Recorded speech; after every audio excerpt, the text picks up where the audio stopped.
Hi friends, welcome back to Pooja Harish YouTube channel. ನಾನು ಮಾಡ್ತಿರೋ recipe ಏನೆಂದರೆ ಇವತ್ತು ತರಕಾರಿ ಉಪ್ಪಿಟ್ಟು ವಿತ್ ಮಸಾಲ ಮಜ್ಜಿಗೆ. ನಾನು ಆಲ್ರೆಡಿ ಇಲ್ಲಿ ಬಾಣಲೆಗೆ 2 ಗ್ಲಾಸ್ನಷ್ಟು ರವೆನ ಹಾಕ್ತಿದ್ದೀನಿ ನೋಡಿ. ನಿಮಗೆ ಎಷ್ಟು ಬೇಕೋ ಅಷ್ಟು ಆ್ಯಡ್ ಮಾಡ್ಕೊಳ್ಳಿ. ಮಾಮೂಲಿ ಉಪ್ಪಿಟ್ಟು ರವೆನ ನಾನು ಆ್ಯಡ್ ಮಾಡಿದ್ದೀನಿ. ಜೊತೆಗೆ 2 or 3 ಸ್ಪೂನಷ್ಟು ಆಯಿಲ್ನ ಆ್ಯಡ್ ಮಾಡಿ. ಆಯಿಲ್ನ ಏನಕ್ಕೆ ಹಾಕೋದು ಅಂದರೆ ಬೇಗ ಒತ್ತೋದಿಲ್ಲ, ನೀಟಾಗಿ ಫ್ರೈ ಆಗುತ್ತೆ. ಅದಕ್ಕೋಸ್ಕರ ಆಯಿಲ್ನ ಆ್ಯಡ್ ಮಾಡಿಕೊಂಡ್ರೆ ಬೆಸ್ಟಾಗಿರುತ್ತೆ. ಲೈಟಾಗಿ ಬ್ರೌನ್ ಕಲರ್ ಬರೋವರೆಗೂ ನೀಟಾಗಿ ಫ್ರೈ ಮಾಡಿ. ಎಷ್ಟು ಚೆನ್ನಾಗಿ ಫ್ರೈ ಮಾಡ್ತೀವಿ ಅಷ್ಟು ಟೇಸ್ಟ್ ಕೂಡ ಚೆನ್ನಾಗಿರುತ್ತೆ. ನೆಕ್ಸ್ಟ್ ಅಲ್ಲಿ ತಣ್ಣಗಾಗೋದಕ್ಕೆ ಸೈಡಲ್ಲಿ ಎತ್ತಿಡಿ. ನೆಕ್ಸ್ಟ್ ಇಲ್ಲಿ ನಾನು ಹೆಚ್ಚಿಟ್ಕೊಂಡಿರುವಂಥ ತರಕಾರಿ ಕ್ಯಾರೆಟು, ಬೀನ್ಸು, ಆಲೂಗಡ್ಡೆ, ಈರುಳ್ಳಿ, ಮೆಣಸಿನ್ಕಾಯಿ, ಕೊತ್ತಂಬರಿ ಸೊಪ್ಪು, ಟೊಮೊಟೊ ಆಲ್ರೆಡಿ ನಾನು ರೆಡಿ ಮಾಡಿ ಇಟ್ಕೊಂಡಿದ್ದೀನಿ. ಒಂದು ಬಾಣಲೆಗೆ ಇಲ್ಲಿ ಎಣ್ಣೆನ ಹಾಕ್ಕೋತಿದ್ದೀನಿ. ಎಣ್ಣೆ ನೀವು ಎಷ್ಟು ಜಾಸ್ತಿ ಹಾಕ್ತೀರಾ ಅಷ್ಟು ನಿಮಗೆ ಟೇಸ್ಟು ಚೆನ್ನಾಗಿ ಬರುತ್ತೆ. ಜೊತೆಗೆ ಜೀರಿಗೆ, ಸಾಸಿವೆ, ಕರಿಬೇವಿನ ಸೊಪ್ಪು, ಕಡಲೆಬೇಳೆನ ಹಾಕ್ತಿದ್ದೀನಿ ನೋಡಿ. ಚೆನ್ನಾಗಿ ಫ್ರೈ ಆದ ನಂತರ ಅಲ್ಲಿ ಹೆಚ್ಚಿಟ್ಕೊಂಡಿರುವಂತಹ ಹಸಿ ಮೆಣಸಿನಕಾಯಿನ ಹಾಕಿದ್ದೀನಿ. ಅದನ್ನು ಕೂಡ ಚೆನ್ನಾಗಿ ಫ್ರೈ ಮಾಡಿ.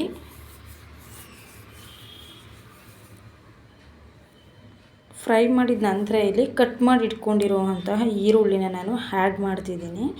ಈರುಳ್ಳಿ, ಮೆಣಸಿನ್ಕಾಯಿ ಚೆನ್ನಾಗಿ ಫ್ರೈ ಆಗಬೇಕು. ಕೆಲವರು ಬೇಗ ಫ್ರೈ ಆಗಲಿ ಅಂತ ಉಪ್ಪನ್ನ ಸೇರಿಸ್ಕೋತಾರೆ. ನಾನಿಲ್ಲಿ ಸ್ಕಿಪ್ ಮಾಡಿದ್ದೀನಿ. ನೀವು ಉಪ್ಪು ಹಾಕ್ಕೊಳೋದಿದ್ರೆ ಹಾಕ್ಕೊಳ್ಳಿ, ಬೇಗ ಅದು ಬೇಯುತ್ತೆ.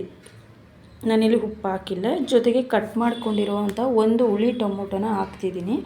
ನಾನಿಲ್ಲಿ ಹುಳಿ ಟೊಮೊಟೊ ಆಗಿರೋದ್ರಿಂದ ಒಂದು ಕಟ್ ಮಾಡಿದ್ದೀನಿ. ನೀವು ಬಾದಾಮಿ ಟೊಮೊಟೊ ಆದರೆ 2 ಹಾಕ್ಕೋಬೋದು. ಹುಳಿ ಟೊಮೊಟೊ ಆದರೆ ಜಾಸ್ತಿ ಹಾಕಿದ್ರೆ ಟೇಸ್ಟ್ ಚೆನ್ನಾಗಿರೋದಿಲ್ಲ. ಆಲ್ರೆಡಿ ಫ್ರೈ ಆಗಿದೆ, ಟೊಮೊಟೊ ಎಲ್ಲ ಮೆತ್ತಗಾಗಿದೆ. ನೆಕ್ಸ್ಟ್ ಇಲ್ಲಿ ತರಕಾರಿನ ಆ್ಯಡ್ ಮಾಡಿದ್ದೀನಿ ನೋಡಿ. ಕ್ಯಾರೆಟು, ಬೀನ್ಸು, ಜೊತೆಗೆ ಇಲ್ಲಿ ಆಲೂಗಡ್ಡೆನೂ ಕೂಡ ಆ್ಯಡ್ ಮಾಡಿದ್ದೀನಿ.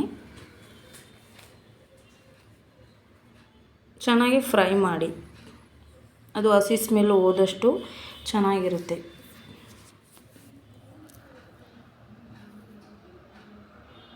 ತುಂಬ ಚಿಕ್ಕದಾಗಿ ಕಟ್ ಮಾಡಿಕೊಂಡ್ರೆ ಬೇಗ ಬೇಯುತ್ತೆ. ನೆಕ್ಸ್ಟ್ ಇಲ್ಲಿ ನಾನಿಲ್ಲಿ ಬೇಯೋದಕ್ಕೆ ಅಂದಾಜು ಮೇಲೆ ನೀವು ರವೆ ಎಷ್ಟು ಹಾಕಿರ್ತೀರ ಅದು ಅಂದಾಜು ಮೇಲೆ ನಾನಿಲ್ಲಿ ಗ್ಲಾಸ್ ನೀರು 2 ಗ್ಲಾಸ್ನಷ್ಟು ನೀರು ಆ್ಯಡ್ ಮಾಡ್ತಿದ್ದೀನಿ. ನಿಮಗೆ ಅಂದಾಜು ಮೇಲೆ ಎಷ್ಟು ಬೇಕೋ ಅಷ್ಟು ನೀರು ಹಾಕ್ಕೊಳ್ಳಿ. ಆಲ್ರೆಡಿ ಇಲ್ಲಿ ಒಂದು ಕುದಿ ಬಂದಿದೆ ನೋಡಿ.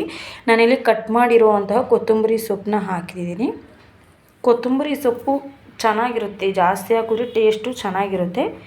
ನೆಕ್ಸ್ಟ್ ಇಲ್ಲಿ ಆಲ್ರೆಡಿ ತಣ್ಣಗಾಗಿರೋ ಫ್ರೈ ಮಾಡಿರೋ ರವೆನ ಆ್ಯಡ್ ಮಾಡ್ತಿದ್ದೀನಿ. ನೀಟಾಗಿ ಕೈ ಆಡಿ, ಅದು ಗಂಟು ಬರ್ದಿರೋ ಹಾಗೆ ಕೈ ಆಡಿ. ಕೈ ಆಡಿದ ಮೇಲೆ ಇಲ್ಲಿ ನಾನು ನೀಟಾಗಿ ಇಲ್ಲಿ 1 ಬೌಲ್ನಷ್ಟು ಕಾಯಿ ತುರಿನ ಆ್ಯಡ್ ಮಾಡ್ತಿದ್ದೀನಿ. ಕಾಯಿ ತುರಿ ಹಾಕಿದ್ರೆ ಕಾಯಿ ಮಾತ್ರ ಸ್ಕಿಪ್ ಮಾಡಲೇಬೇಡಿ. ಕಾಯಿ ಹಾಕಿದಷ್ಟು ಟೇಸ್ಟ್ ಚೆನ್ನಾಗಿರುತ್ತೆ. ನೀವು ಒಂದ್ಸಲ ಈ ಥರ ಉಪ್ಪಿಟ್ಟನ್ನ ಟ್ರೈ ಮಾಡಿ. ತರಕಾರಿ ಉಪ್ಪಿಟ್ಟನ್ನ ಈಸಿಯಾಗಿದೆ, ಆರಾಮಾಗಿ ಮಾಡ್ಬೋದು ಬೇಗನೆ. ಇಲ್ಲಿ ತರಕಾರಿ ಉಪ್ಪಿಟ್ಟು ಆಲ್ರೆಡಿ ರೆಡಿ ಆಗಿದೆ ನೋಡಿ. ಜೊತೆಗೆ ಸ್ವಲ್ಪ ಉಪ್ಪಿನಕಾಯಿ. ನಾನಿಲ್ಲಿ ನೆಕ್ಸ್ಟ್ ಇಲ್ಲಿ ನಿಮಗೆ ಮಸಾಲೆ ಮಜ್ಜಿಗೆನ ಹೇಗೆ ಮಾಡೋದು ಅಂತ ತೋರಿಸ್ತಿದ್ದೀನಿ. ಆಲ್ರೆಡಿ 1/4 ಲೀಟ್ರ್ ಮೊಸರಿಗೆ 1 ಸ್ಪೂನ್ನಷ್ಟು ಉಪ್ಪು ಹಾಕಿದ್ದೀನಿ. 2 ಗ್ಲಾಸ್ನಷ್ಟು ನೀರನ್ನ ಹಾಕಿದ್ದೀನಿ. ಎಷ್ಟು ಬೇಕೋ ಅಷ್ಟು ನೀರು. ಮಜ್ಜಿಗೆ ಎಷ್ಟು ತೆಳುವಾಗಿರುತ್ತೋ ಅಷ್ಟೂ ಕುಡಿಯೋದಕ್ಕೆ ಚೆನ್ನಾಗಿರುತ್ತೆ. ಗಟ್ಟಿ ಮಜ್ಜಿಗೆ ಕುಡಿದ್ರೆ ಅದು ಚೆನ್ನಾಗಿರೋದಿಲ್ಲ.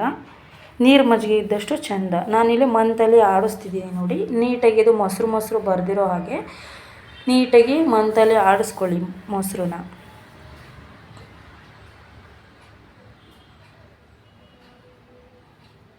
ಆಡಿಸ್ಕೊಂಡಾದ್ಮೇಲೆ ನಾನಿಲ್ಲಿ ಮಸಾಲೆಗೆ ರೆಡಿ ಮಾಡ್ಕೊಂಡಿದ್ದೀನಿ. ಕೊತ್ತಂಬರಿ ಸೊಪ್ಪು, 1 ಮೆಣಸಿನ್ಕಾಯಿ, ಬೆಳ್ಳುಳ್ಳಿ, ಜೀರಿಗೆ. ಇಲ್ಲಿ ಒಂದು 4-5 ಇಲಿನಷ್ಟು ಬೆಳ್ಳುಳ್ಳಿನ ಹಾಕಿ, 1 ಮೆಣಸಿನ್ಕಾಯಿ, ಕೊತ್ತಂಬರಿ ಸೊಪ್ಪು, ಜೀರಿಗೆನ ಹಾಕಿ. ಕೆಲವರು ಶುಂಠಿ ಹಾಕ್ಕೋತಾರೆ, ನಾನು ಶುಂಠಿ ಸ್ಕಿಪ್ ಮಾಡಿದ್ದೀನಿ.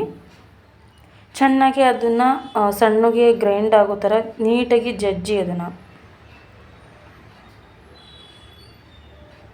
ಇದು ಈ ಥರ ಕುಟಾಣಿದಲ್ಲಿ ಹೆಲ್ಪ್ ಆಗುತ್ತೆ ನೋಡಿ. ಈ ಥರ ಮಸಾಲೆ ಮಜ್ಜಿಗೆ ಇದೆಲ್ಲ ಫ್ರೈ ನೀಟಾಗಿ ಗ್ರೈಂಡ್ ಮಾಡೋದಕ್ಕೆ. ಇಷ್ಟನ್ನೆಲ್ಲ ಮಿಕ್ಸಿಗೆ ಹಾಕ್ಕೊಳೋದಕ್ಕಾಗಲ್ಲ, ಸೊ ಅದಕ್ಕೋಸ್ಕರ ಹೆಲ್ಪ್ ಆಗುತ್ತೆ. ಇವಾಗ ನೋಡಿ ಆಲ್ರೆಡಿ ಗ್ರೈಂಡ್ ಆಗಿರೋದನ್ನು ನಾನು ಮಜ್ಜಿಗೆಗೆ ಆ್ಯಡ್ ಮಾಡ್ತಿದ್ದೀನಿ.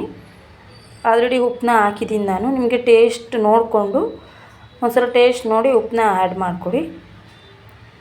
ಈ ವಿಡಿಯೋ ವಾಚ್ ಮಾಡಿದ್ದಕ್ಕೆ thank you so much friends. Subscribe ಮಾಡಿ, ಶೇರ್ ಮಾಡಿ, ಲೈಕ್ ಮಾಡಿ. Thank you so much.